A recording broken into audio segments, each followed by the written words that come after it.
তো ইথেরিয়ামের 1 our time ফ্রেমে 1 our time ফ্রেমে সাপোর্টে আসার আগে, মানে এটা এই লোকে ব্রেকআউট করার আগে উপরে যা লিকুইডিটি নিছে, তাই তো উপরে যেটা লিকুইডিটি নিছে, এখানে একটা লিকুইডিটি পেন্ডিং ছিল নিচে।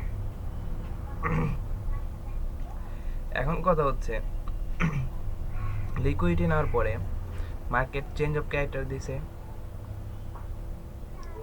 That's the change of character.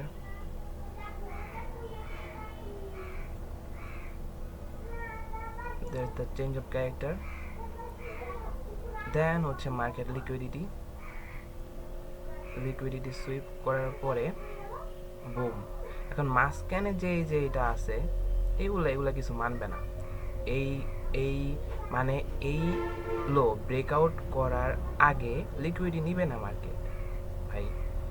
এই লো ব্রেকআউট করার আগে মার্কেটে লিকুইডিটি নেওয়ার প্রয়োজন নাই, কারণ মার্কেট তো অলরেডি লিকুইডিটি নিয়েই নিচে যেতেছে, তাই না? মার্কেট তো অলরেডি নিচে যাই বুম দিতেছে, নিচের দিকে যাই বুম দিতেছে মার্কেট অলরেডি লিকুইডিটি নিয়ে নিচের দিকে এসে বুম দিতেছে। এইটা হচ্ছে কথা, মেন কথা। তো এইটা ব্রেকআউট করার আগে মার্কেট লিকুইডিটি নেওয়ার প্রয়োজন নাই, মার্কেট অলরেডি লিকুইডিটি নিচে, এখন খালি বুম দিব। এইটা ব্রেকআউট করার আগে মানে এইখানে আসার আগে মার্কেটের লিকুইডিটি নেওয়ার প্রয়োজন নাই ভাই। সরাসরি ব্রেকআউট করে দেব, সরাসরি ব্রেকআউট করবো, সোজা হিসাব। মার্কেট আপসাইড লিকুইডিটি, দেন বুম ব্রেকআউট। এখন হ্যাঁ কথা হচ্ছে এইখান থেকে মার্কেট লিকুইডিটি নিতেছে উপর থেকে, তাই তো? লিকুইডিটি নেওয়ার কারণ আছে, কারণ হচ্ছে এই যে লোটা, এটা ডেইলি টাইম ফ্রেমের লো। এই লোটা হচ্ছে ডেইলি টাইম ফ্রেমের একটা লো। ডেইলি টাইম ফ্রেমে একটা লো ব্রেকআউট করলে মার্কেট 1 আওয়ার টাইম ফ্রেমে ট্রেন্ড চেঞ্জ হওয়ার কথা অথবা চেঞ্জ অফ ক্যারেক্টার হওয়ার কথা, কারণ এটা 1 আওয়ার টাইম ফ্রেমে ব্রেকআউট করছে। বাংলা হিসাব, সোজা হিসাব। তো এইখান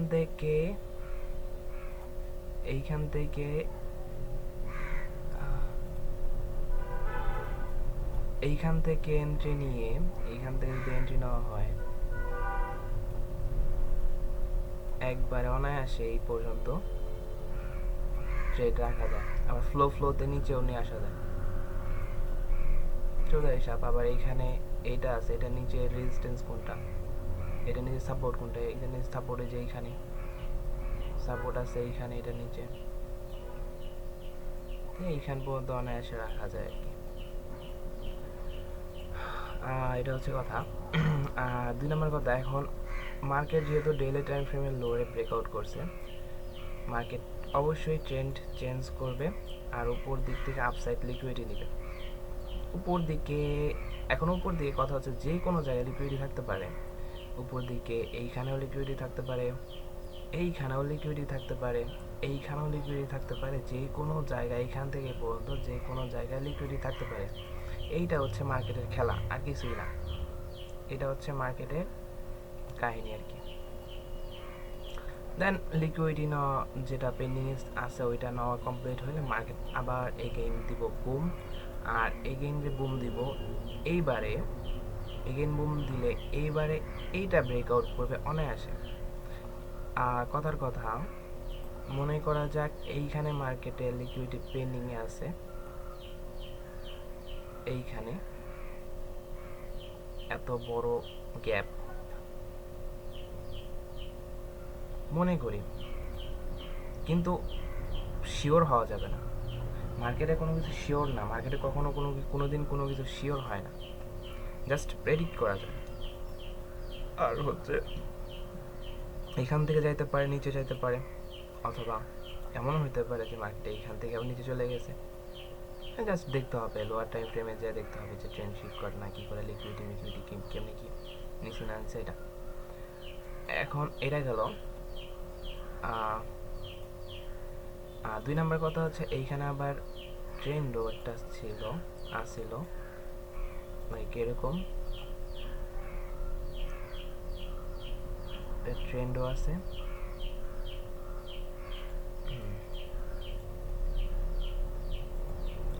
ট্রেন্ডের আবার এখান থেকে সাপোর্ট নিছিল, হয়তো বা এরকম হতে পারে যে এইখান থেকে এটারে খেয়া মার্কেটে এইখান থেকেও মার্কেটে নিচে যেতে পারে, বলা যায় না। শর্ট হতে পারে মার্কেটে এইখান থেকেও যাইতে পারে, এইখান থেকে যায় তাহলে অন্তত এই পর্যন্ত ক্যাপচার করা যাবে। এখন কথা হচ্ছে আমি তো এত বড়ই নেই না, স্টপ লস নেই না, ছোট স্টপ লস $3।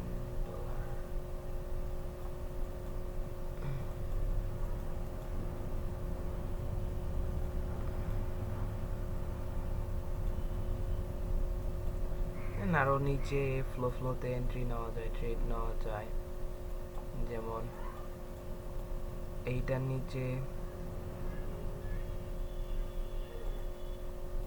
এখানে প্লাস মাইনাস ইউরোর আছে, এখানে একটা প্লাস মাইনাস ইউরোর আছে। ফ্লোতে এই পর্যন্ত এন্ট্রি নেওয়া যায়, ট্রেড নেওয়া যায়।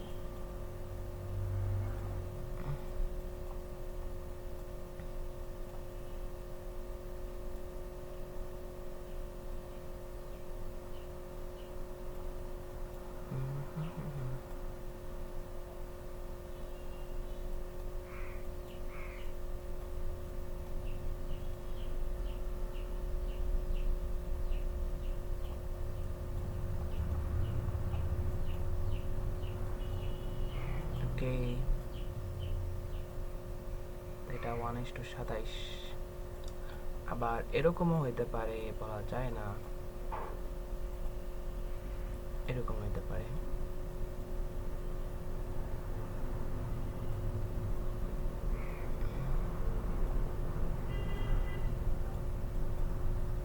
তো বেশিরভাগ আমি শিওর যে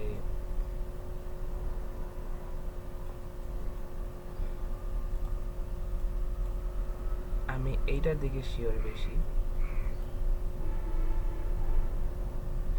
এইটার দিকে শিওর বেশি, আমি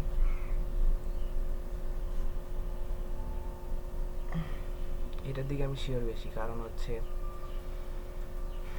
এটা লং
আমি বলি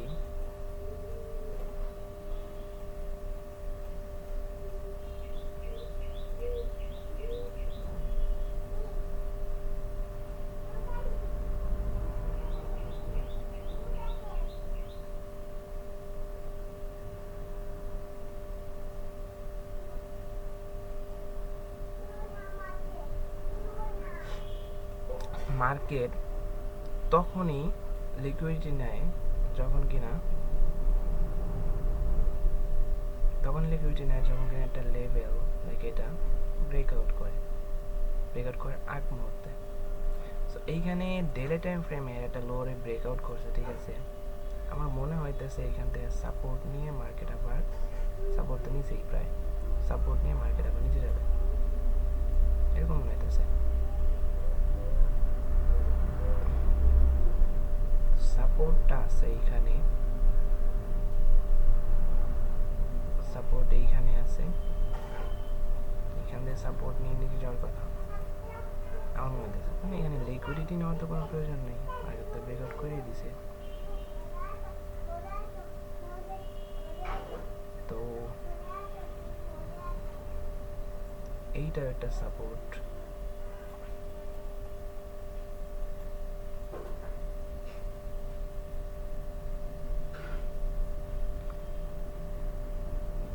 এখন কথা হচ্ছে এখান থেকে যদি মার্কেট কিছু করে,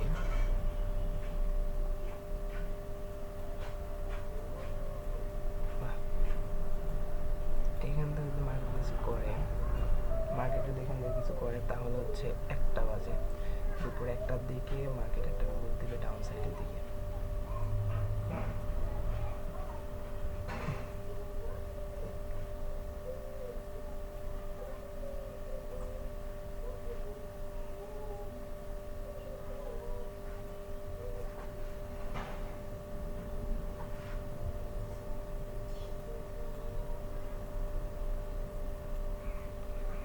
সাপোর্ট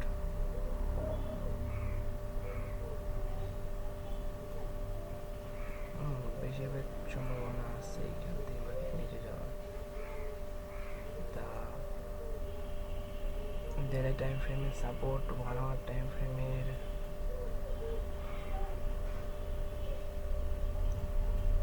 চেঞ্জ অফ ক্যারেক্টার, এখান থেকে change of character, liquidity, broom, ঠিক আছে। আবার এখান থেকে লিকুইডিটি নিয়ে চেঞ্জ অফ ক্যারেক্টার দিয়ে বুম। আমার মনে হয় একটা দিকে চেঞ্জ অফ ক্যারেক্টার দিয়ে লিকুইডিটি নিয়ে বুম দিব। তা ডেলি টাইম ফ্রেমে সাপোর্ট নিচ্ছে, 1 আওয়ার টাইম ফ্রেমে এটা জাস্ট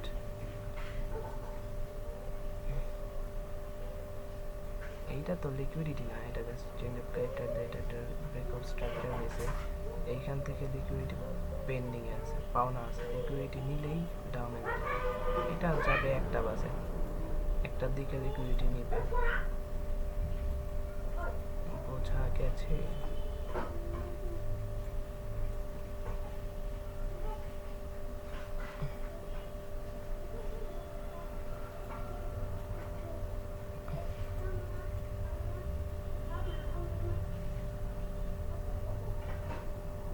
হাই লো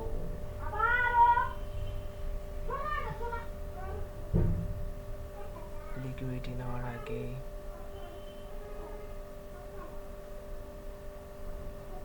এইটার লিকুইডিটি যদি নেয়, এইখানের উপরে যদি চলে যায়,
সিম্পল ব্যাপার। এইটা এইখানে নিচে আসছে, উপরে গেছে, ঠিক আছে। যাওয়ার পরে এটা এখানে নিচে আসছে, উপরে গেছে, নিচে আসছে, উপরে গেছে, নিচে আসছে। এখন নিচে যে আসছে এটা হচ্ছে লিকুইডিটি পয়েন্ট, আর এইটা হচ্ছে সাপোর্ট জোন। এতটুকু হচ্ছে সাপোর্ট।